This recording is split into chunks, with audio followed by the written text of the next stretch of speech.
It's morning, it's almost 11 o'clock, so only an hour left until noon. Yay. I came up with a cool riff. It's a pretty simple one. I'm in drop D.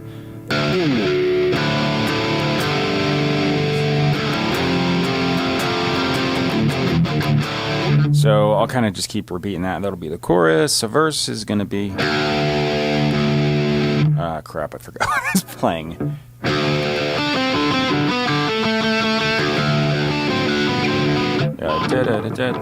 Yeah.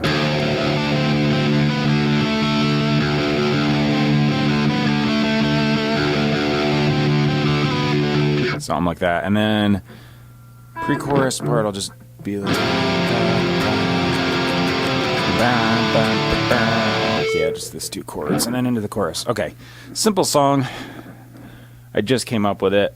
Turned on the camera, and I'm about to go. So I got my usual template pulled up that I've made this ahead of time, like a while ago.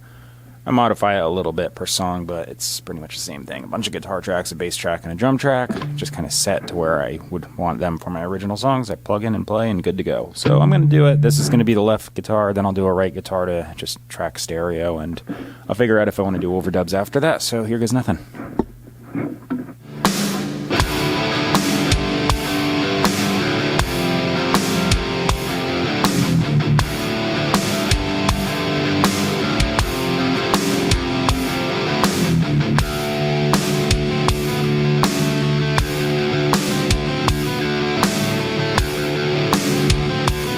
The left side's done, now I'm going to do the right side.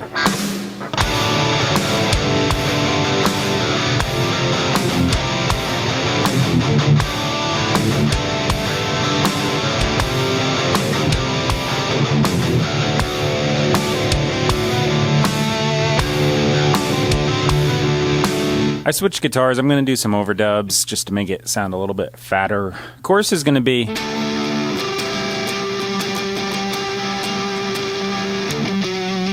And then the verse, I'll do thirds.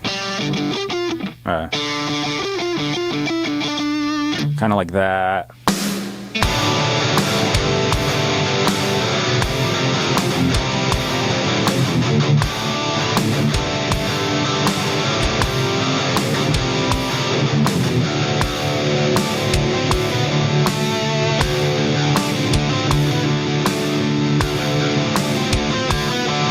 I'm going to do another dub. It's going to be pretty easy stuff. I'll do like...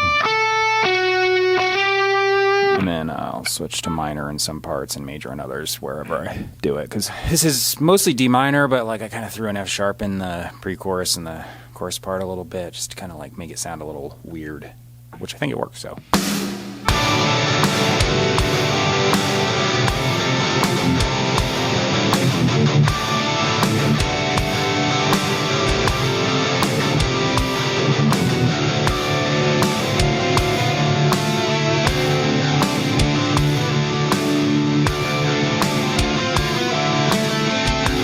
Whenever I start my songs, I pretty much have no idea how it's going to turn out. Like, I just kind of come up with a riff. I don't really plan anything. So anyway, I'm going to try and do a guitar solo now, and I'll see what happens.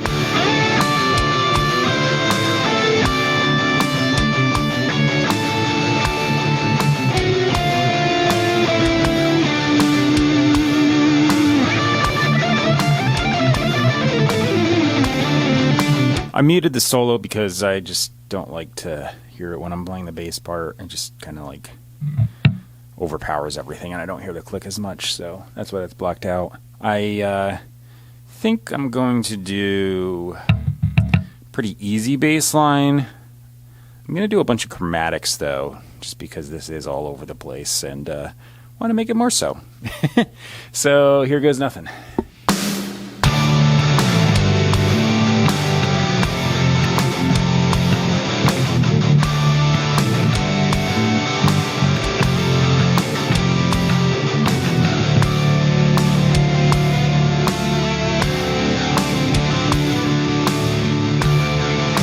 The bass part's done.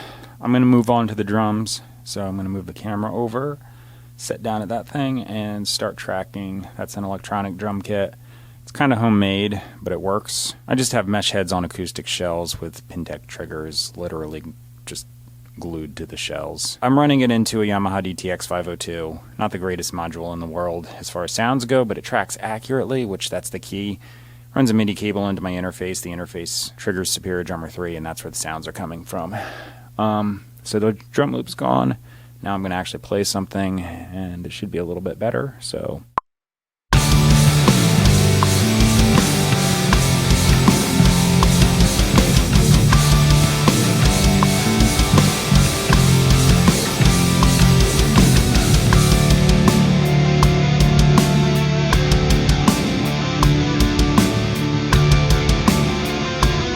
If you notice I'm wearing different clothes, I just got back from the gym. So it's been about 2.5, 3 hours-ish. I go work out in the middle of the day, and if I start a song in the morning, chances are I'll usually get the guitar, bass, and the drums done, and then take a break, and then come back and do vocals, which actually helps the creativity, because like you get it out of your head, and then you have a fresh approach when you come back to it.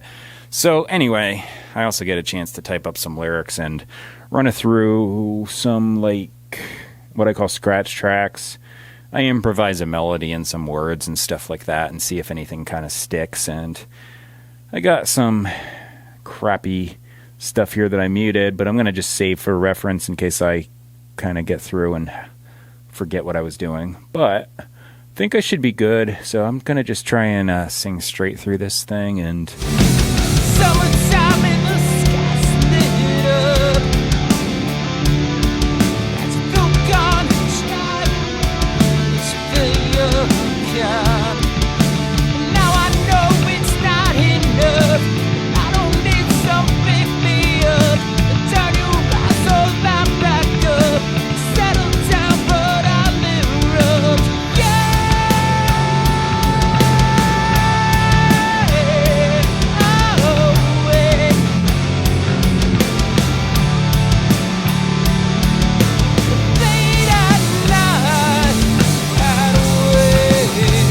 I'm going to leave it as it is, except I'm going to throw compressor EQ and verb on. I track with it dry, so what you heard doesn't have any of that stuff on it. So it's going to be like, I don't know, it's just more squashed and sounds like I'm in a cave, but in a good way, if that makes sense. I kind of forgot I was singing on a recording and not just like in my car. So when the song finished, I was like, bah!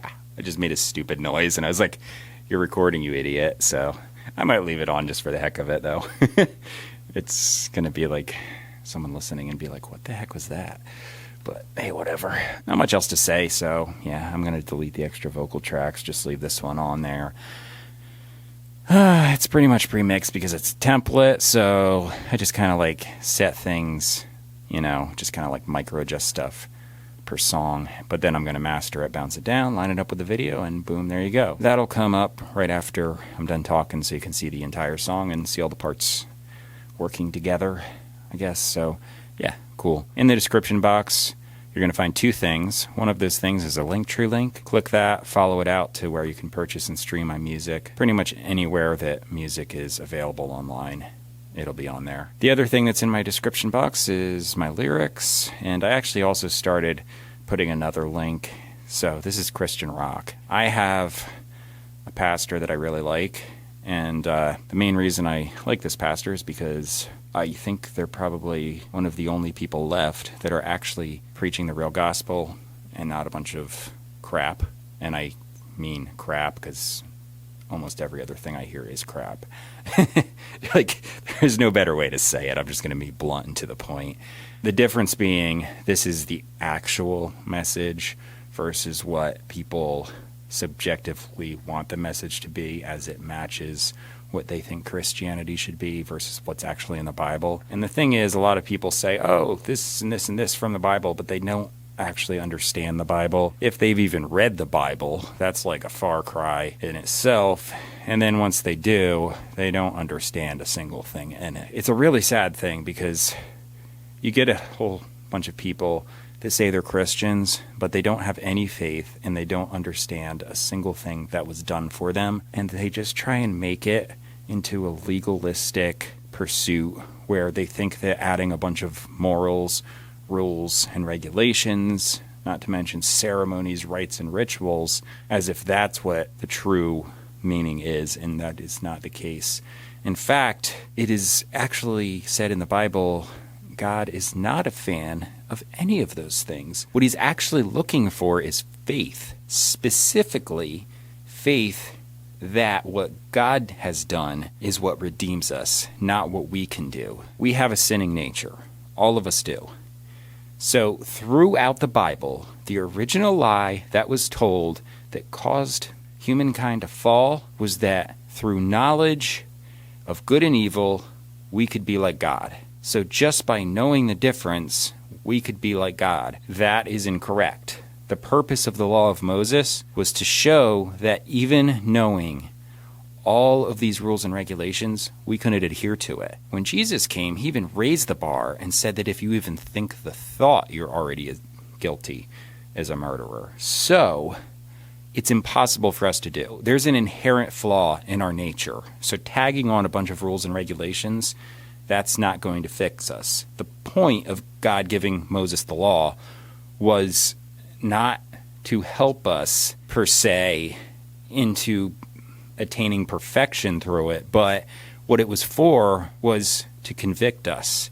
So the law can only bring two things. It can bring guilt, because you know you can't obtain it, the perfection that's shown in the law, or it just convicts you because you don't even try and you don't care. But it can't actually save you. So the inherent nature that we have is not being fixed, and this is just showing that we can't fix it ourselves by simply adhering to rules and regulations. That's the original lie. God is making a point that we can't do it, so we can see that it's a lie, and we keep missing that point. So when he came in the flesh as Jesus, he adhered to the law perfectly because he was God incarnate and he was able to. In doing so, he becomes the law incarnate. He died on the cross. So the law was pinned on the cross with him. If we look to God, to Jesus Christ in faith, that his sacrifice and his atonement on the cross, because with sin comes death. The law died up on the cross. We're no longer married to the law. Now, instead, if we look to God in faith and look to Jesus in faith, that what he did saves us, then we're given a new life. God places the Holy Spirit in us. So rather than under the law, the Israelites being separated out by a bunch of physical things that they do, thus the rules, regulations, and different things like eating practices and all that, that was separating them from the people around them, because those people did the opposite. But now we're separated out in the spiritual by receiving the Holy Spirit, and we simply walk in faith and trust God, which is what he's been looking for the entire time. All of the rules and regulations, rites and rituals that we start doing, those are all man-made. They're all just dogmatic things that we make up, trying to go back to some sort of rule system because we've just got to do that and prove that we can do it. But that's not what works. What has to happen is our very nature has to change so that we trust God implicitly. And as we do that, the Holy Spirit works on us, changes us from the inside out, so that we no longer are interested in all of the addictions and nonsense that we've been trying to fill that hole, which is God, in ourselves, so that we no longer are replacing God with a bunch of nonsense and physical things and desires, but we're looking to God in faith. He fills our heart, and we start to be molded into the image of Christ. I think I said that right. But basically, God changes us. We don't change ourselves. We can't change ourselves. That's the point. It's impossible for us to change ourselves. We can do it for a little bit of time, maybe adhere to a few rules and regulations, but you can't change that inherent nature. But God can. God changes us. It's God doing the work. We just walk in faith continuously, and as we do, that change takes place until the day you die. You keep walking in faith, and that change is a progressive thing, and it keeps going on. You're not going to be sinless. This is a sinning container, but the Holy Spirit placed inside you is sinless. And the thing is, you have to realize faith is an action verb. It's ongoing and continuous. That means you keep doing it. You keep walking in faith, and things will start to happen. You can't change your behavior and clean yourself up before you come to God. Just come as you are, God will do the changing. God has done the work. God came down, did all the work, died on the cross for us. We can slip out from under the law. We just have to keep looking to him in faith. Doesn't mean you sit on your butt and do nothing. You act in faith, which means you hang your entire being on that promise and you keep looking to God and trusting God continually. I could get into a whole bunch of stuff, but I'm not going to. But just look into it. I suggest you follow the link to the pastor that I'm talking about because you're going to get really great teaching there. And I just want to be spreading the message that it's by faith only and that it's not by any works that you do, but the faith is continuous. And that's one thing people screw up a lot. There's a whole bunch of people that think it's like a one-time act, and that's wrong. And it's also wrong to do a bunch of works and or a whole bunch of ceremony because those are just obstacles. If it's interfering with your relationship with God and or you don't even have a relationship with God, that's where you got a problem. So if you have an actual relationship with God, you're good. That means you're probably in the faith continuously and you're just looking to God in trust.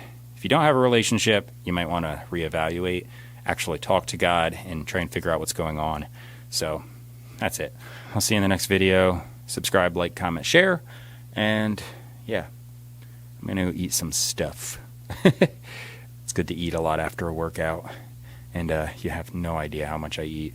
I started out 155 and I'm 6'2". Now I'm 195-ish pounds. Actually, I'm getting close to 200 pounds, and I'm, well, still the same height. But yeah, I put on a lot of muscle. I still don't look like I lift weights. I just look like regular dude, but before I looked like a skeleton.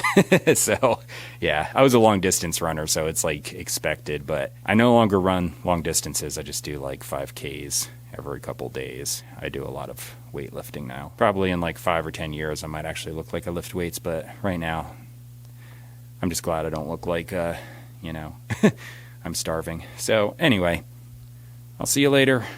Enjoy the song. Bye.